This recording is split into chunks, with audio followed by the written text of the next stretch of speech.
औज़ुबिल्लाहिमिनश्शैतानिर्रजीम बिस्मिल्लाहिर्रहमानिर्रहीम अस्सलाम वालेकुम। बच्चों, मैं उम्मीद कर रहा हूँ कि आप सब लोग बिल्कुल खैरियत से हैं और आप सबको वेलकम एक मरतबा फिर ऑनलाइन क्लासेस में। स्टूडेंट्स, फर्स्ट ईयर की ऑनलाइन क्लासेस का आगाज़ किया गया जिसमें तमाम सब्जेक्ट्स हम ऑनलाइन पढ़ रहे हैं। स्टूडेंट्स को गूगल ड्राइव का एक्सेस मिला। कुछ वीडियो लेक्चर्स हम यूट्यूब पर एज ए डेमो लेक्चर डाल रहे हैं। अगर आप इन वीडियो लेक्चर्स को देखकर समझते हैं कि आपको पूरे कोर्स की तैयारी इस तरह करनी है ऑनलाइन, तो आप 033322433031 पे रब्ता कर सकते हैं। याद रहे कि इन ऑनलाइन क्लासेस की कोई मंथली फ़ीस नहीं है। आपको सिर्फ एक मरतबा रजिस्ट्रेशन फ़ीस पे करनी है 2000 रुपीज़, और आपके तमाम सब्जेक्ट्स की तैयारी आपको करवाई जाएगी फाइनल एग्जाम्स तक। तो आज के इस लेक्चर में बेटा मैं स्टार्ट करवाने जा रहा हूँ आपको चैप्टर नंबर 1 एमसीक्यूज से। बुक के बैक पर जितने एमसीक्यूज हैं वो हम सॉल्व करेंगे इस सीरीज में, और न्यूमेरिकल्स और तमाम चीज़ें सॉल्व हो रही होंगी। व्हाट्सएप पर अगर आप ज्वाइन करना चाहते हैं तो आप 033322433031 पर मैसेज कर सकते हैं। देखो, पहला सवाल दिया हुआ है, if the volume occupied by oxygen gas at STP is 44.8, number of molecules of oxygen in the vessel are. एक बात याद रखना बेटा, इस चैप्टर में बहुत सारे सवाल आपके हल हो जाएंगे अगर आप मेरी इस ट्रिक को याद कर लें। आप याद कीजिए कि नंबर ऑफ मोल्स का ताल्लुक है वॉल्यूम से, और वॉल्यूम का ताल्लुक है नंबर ऑफ मॉलिक्यूल से। ठीक है बेटा, इसको याद रखना, ये पूरी लाइन। एक मोल है 22.4 डीएम क्यूब, है 6.02 एक्सपोनेंट 23, ये चेन है। इसमें से कुछ भी बदलूंगा ना तो सब बदल जाएगा।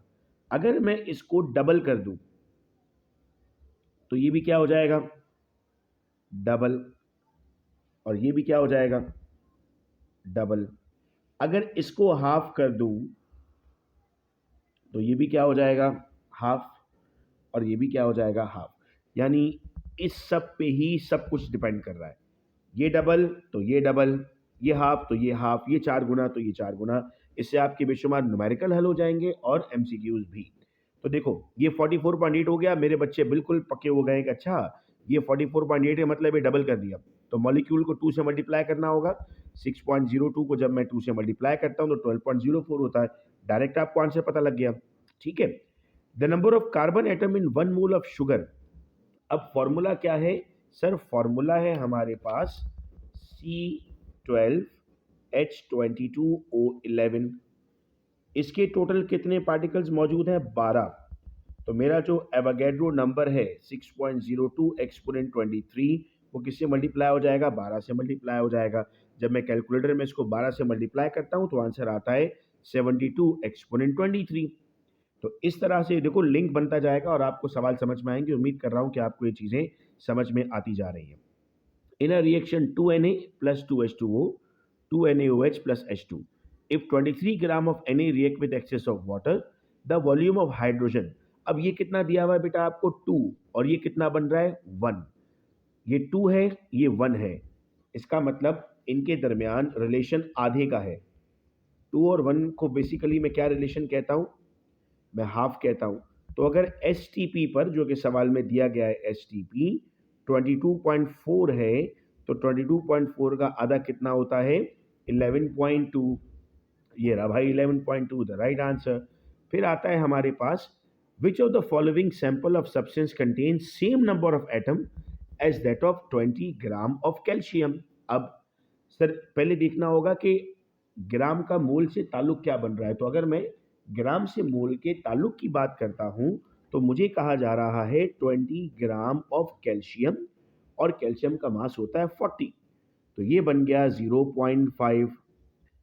तो वो बात मेरी अगर आपको याद है कि जितने मोल उतना वॉल्यूम उतने मॉलिक्यूल, तो मुझे नीचे सिर्फ इतना ढूंढना है कि 0.5 किसका आंसर आता है।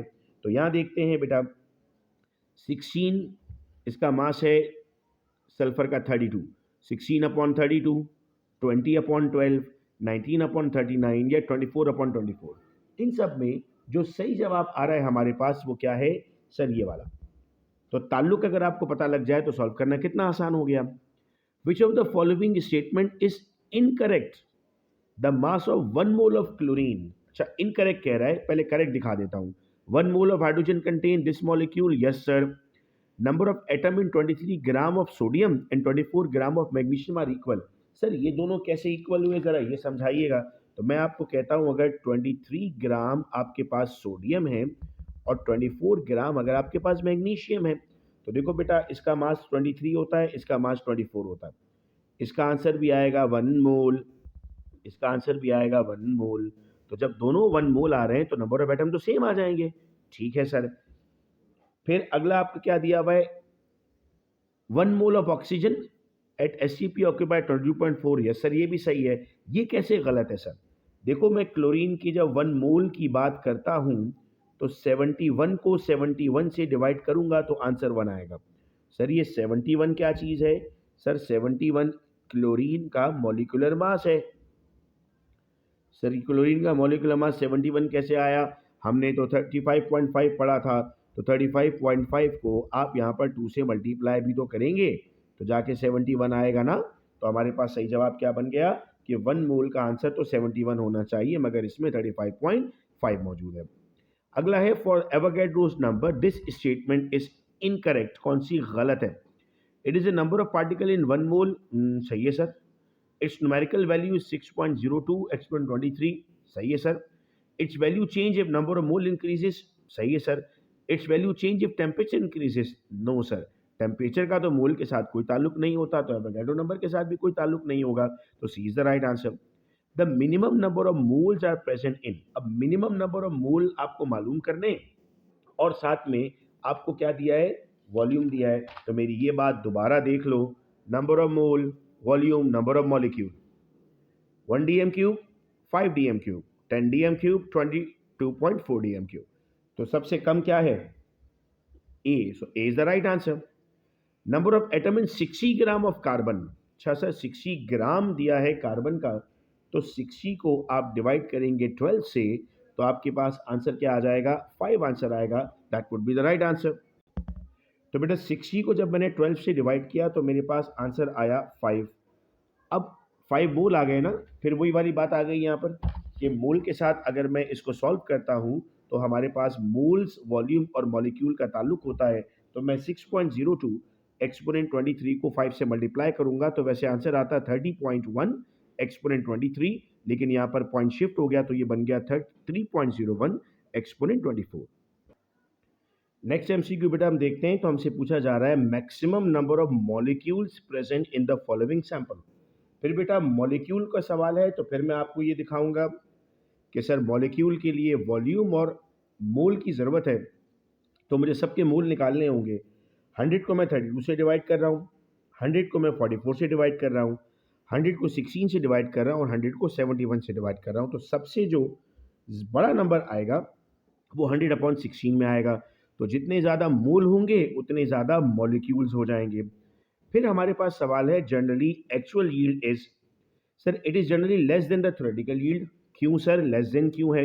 देखो बेटा, इसको यूं समझो कि एक्चुअल यील्ड आपका 100 नंबर का पेपर है और थ्योरेटिकली इसमें से आपने कितने नंबर हासिल किए। तो क्या हो सकता है कभी कि आपके 100 में से 105 नंबर आ जाए, 110 आ जाए? नहीं सर, ये पॉसिबल नहीं है। तो हमेशा हमारे पास जो एक्चुअल यील्ड और थ्योरेटिकल यील्ड है, वो थ्योरेटिकल यील्ड हमेशा कम आती है एक्चुअल यील्ड के मुताबिक। तो ये चैप्टर नंबर 1 के एमसीक्यूज कर लिए और इंशाल्लाह आने वाले जो ऑनलाइन क्लासेस चल रही हैं हमारी, उन ऑनलाइन क्लासेस में हम इन सारे न्यूमेरिकल्स को भी सॉल्व कर रहे होंगे और पूरी बुक इस तरीके से हम कंप्लीट करेंगे। मैं उम्मीद करता हूं कि लेक्चर हमें समझ में आया। हम अपने फ्रेंड्स के साथ शेयर कर देंगे इसे और आने वाले वीडियो लेक्चर्स का इंतजार करेंगे। अपना बहुत ख्याल रखिएगा आप सब लोग। अल्लाह हाफिज़।